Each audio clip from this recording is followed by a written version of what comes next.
হিমালয়ের কাছাকাছি হয় তুলনামূলক শীতের প্রকোপ বেশি দেখা যায় উত্তরবঙ্গের জেলাগুলোতে। ইতিমধ্যে ঘন কুয়াশার চাদরে ঢেকে গেছে পঞ্চগড়ের জনপদ।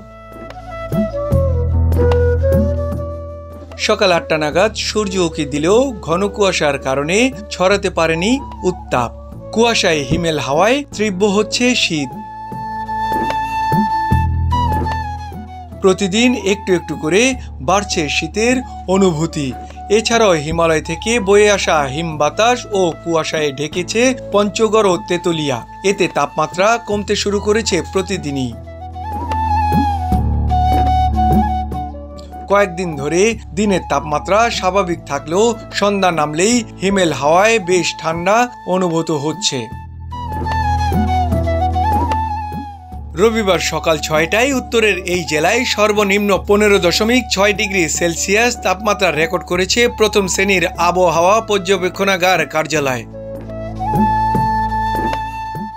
গতকাল সকালে ১৭ ডিগ্রি সেলসিয়াস তাপমাত্রা রেকর্ড করা হয়েছিল। রবিবার সকাল ৬টায় উত্তরের এই জেলায় সর্বনিম্ন ১৫.৬ ডিগ্রি সেলসিয়াস তাপমাত্রা রেকর্ড করেছে প্রথম শ্রেণীর আবহাওয়া পর্যবেক্ষণাগার কার্যালয়। গতকাল সকালে ১৭ ডিগ্রি সেলসিয়াস তাপমাত্রা রেকর্ড করা হয়েছিল। মোয়াজ্জেম হোসেন, চলমান বিশ্ব।